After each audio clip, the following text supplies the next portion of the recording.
एक लहर और चल रही है, जो शिक्षा में आरक्षण है, उसको आप किस नज़रिए से देखते हैं? देखिए, आरक्षण मेरे हिसाब से सब एक बराबर कर देना चाहिए, हाँ, क्योंकि शिक्षा में क अगर कोई जिस लायक है, जैसे पढ़ने वाला बच्चा है, हाँ, अगर वो जनरल कैटेगरी में आता है, उसका नहीं आता है। हाँ, लेकिन कहीं वो बैकवर्ड या एससी-एसटी में है, तो कम रैंक का लाया है, तब भी हो जाता है। हाँ। तो शिक्षा जैसी व्यवस्था में तो ये न आरक्षण। मेरे हिसाब से आरक्षण नहीं होना चाहिए। नमस्कार, आप देख रहे हैं संगम लॉग न्यूज़। इस वक़्त हमारी मौजूदगी है जानकी नगर मार्केट में और वहाँ पर हमें एक समाज सेवी मिले हैं।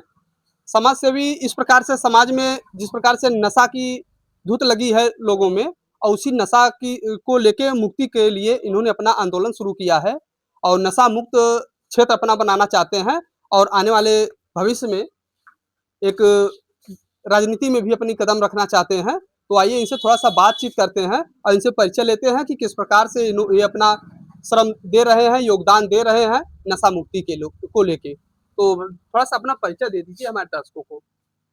मैं आलोक यादव, भारतीय शक्ति चेतना पार्टी, प्रदेश का अकाली सदस्य। जी, जी। भारतीय सत्य चेतना पार्टी के करणी सदस्य भी हैं। अकाली सदस्य।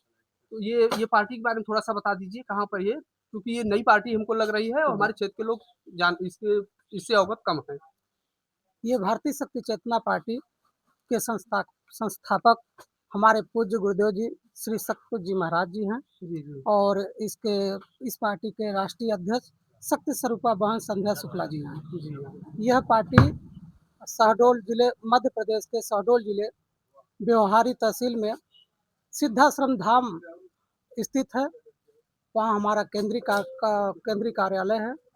और हमारे पार्टी का उद्देश्य है, जो हाँ, समाज में आज कई पार्टियां तो बार बार ये लाती है कि हम अच्छे दिन लाएंगे, अच्छा काम करेंगे, हाँ। लेकिन हमारी पार्टी ऐसी पार्टी नहीं है। समाज को जो सही दिशा देने वाली है, जो हम लोग झूठा वादा नहीं करेंगे, जो कहेंगे वो सच्चाई करेंगे। और पार्टी में जब टिकट हमारे मिलने के पहले इस्तीफा उनका पहले ले लिया जाएगा। जैसे अच्छा। अगर आप चुनाव जीत के आते हैं हाँ। और आप जो वादा किया है, समाज से, जनता से वादा किया है, अगर आप उस पे खरे नहीं उतर रहे हैं, तो आपका इस्तीफा राज्यपाल जी महोदय जी को सौंप दिया जाएगा फिर। जी, जी, जी। लेकिन एक चीज़ थोड़ा-सा यहाँ आ रहा है जो इस्तीफ़ा को लेके आप कह रहे हैं, यहाँ तो बातें पक्ष-विपक्ष की आ जाएँगी। लोग अभी जैसे अपने यहाँ वर्तमान विधायक हाकिम लाल जी हैं और यही बरौत से लेके बिठौली मार्ग को लेके आंदोलन अभी बीच में काफ़ी ज़ोरों में था और उस आंदोलन का मेन उनको जब उनके पास मैसेज गया, उनसे पूछा गया कि आप इस रोड पे क्या करना चाह रहे हैं? इसको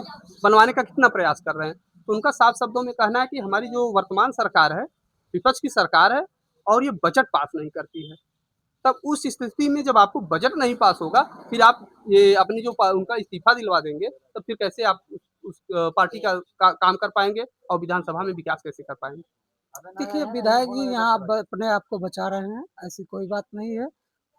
हर विधायक का लगभग 5 वर्षों में 4 से 5 करोड़ लगभग उनके पैसा रुपया आता है, तो हाँ, उसमें से उसमें निधि से लगाए, अपने विधायक निधि से।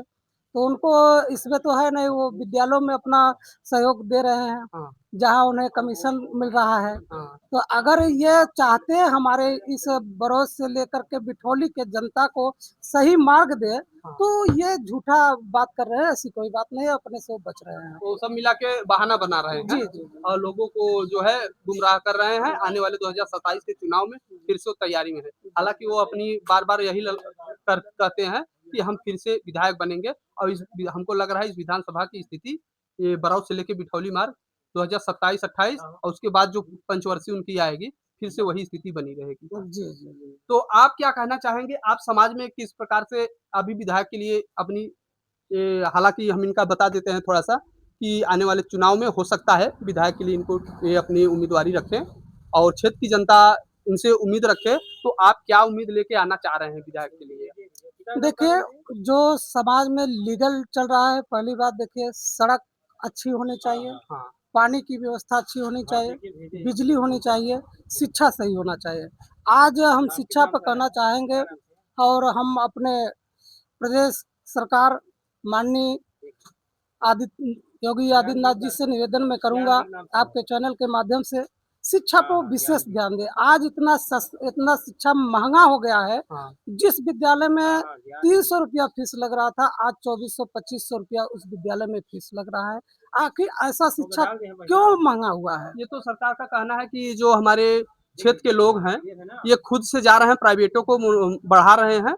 प्राइवेट स्कूलों में आप अपने बच्चों को दाखिला दिला रहे हैं, सरकारी स्कूलों में आप एडमिशन नहीं करा रहे हैं, तो क्या होगा? अगर प्राइवेट में आप बार-बार जाएँगे, एडमिशन कराएँगे, तो सरकारी स्कूल का डिमांड डाउन होगा और वहाँ फिर प्राइवेट स्कूलें अपनी कमाई करेंगी। बिल्कुल, आप सही कह रहे हैं। देखिए जो हमारे प्राइमरी स्कूल है, जो सरकारी स्कूल है, उसपे हमारा गवर्नमेंट ध्यान नहीं दे रहा है। हाँ। ध्यान इसलिए नहीं दे रहा है, हमारा शिक्षक कब आता है, क्या पढ़ाता है, इस पे अगर उस पे विद्यालय में सीसी कैमरा लगाया जाए, बाकायदे उसकी व्यवस्था की जाए।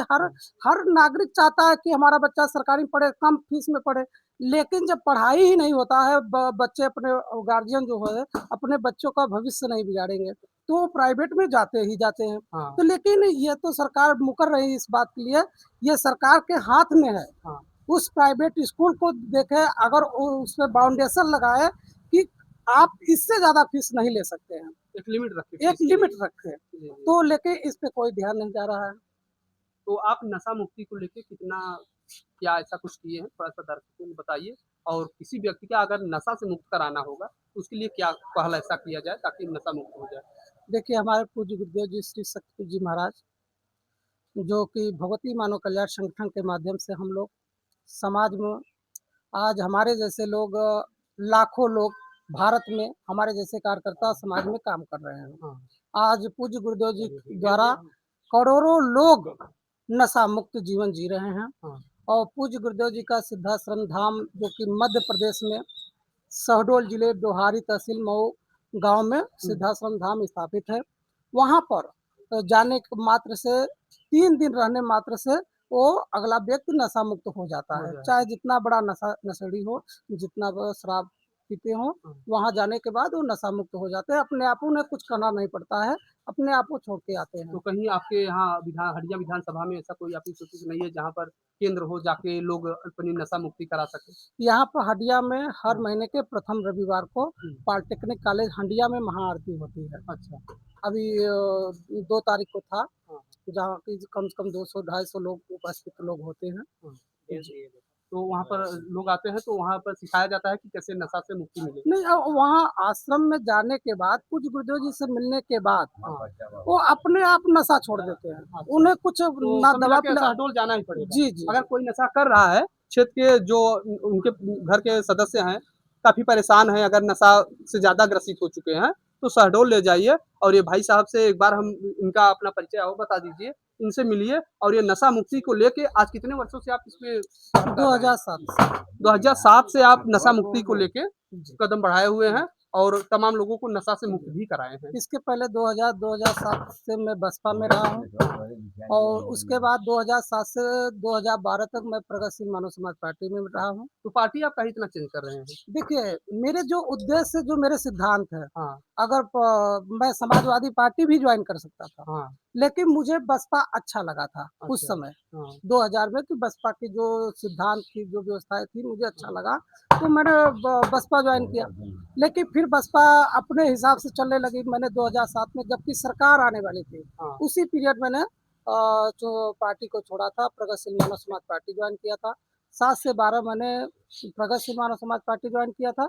उसके बाद पूज्य गुरुदेव जी द्वारा 2013 में पार्टी का गठन हुआ। अब तो हम लोग भारतीय शक्ति चेतना पार्टी के साथ ही हैं। जी, जी। एक चीज़ और बता देना चाहते हैं, अभी हाल ही में जंतर मंतर में जिस प्रकार से आंदोलन हुआ था, तो अभी उसके बाद जस्ट जब शिक्षा मंत्री जी इस्तीफ़ा दिए और नई शिक्षा मंत्री नए आए, उसके बाद समाज में एक पूरे देश में एक लहर और चल रही है, जो शिक्षा में आरक्षण है, उसको आप किस नज़रिए से देखते हैं? देखिए, आरक्षण मेरे हिसाब से सब एक बराबर कर देना चाहिए, हाँ। क्योंकि शिक्षा में क अगर कोई जिस लायक है, जैसे पढ़ने वाला बच्चा है, हाँ। अगर वो जनरल कैटेगरी में आता है, उसका नहीं आता है। हाँ। लेकिन कहीं वो बैकवर्ड या एससी-एसटी में है, तो कम रैंक का लाया है तब भी हो जाता है। तो शिक्षा जैसी व्यवस्था में तो ये न आरक्षण। मेरे हिसाब से आरक्षण नहीं होना चाहिए। धन्यवाद, आपने समय दिया। तो शिक्षा में आरक्षण हो या न हो, इसको लेके आप गाइस ज़रूर कमेंट करिएगा। और आरक्षण क्या शिक्षा में हो या पूरे देश में किसी भी प्रकार में आरक्षण होना चाहिए या नहीं होना चाहिए, इसको आप ज़रूर कमेंट करिएगा। ऐसे ही लगातार खबरों को पाने के लिए आप हमारे चैनल को फ़ॉलो कर लीजिए और हम आपको अपडेट दिलाते रहेंगे। तब तक के लिए नमस्कार।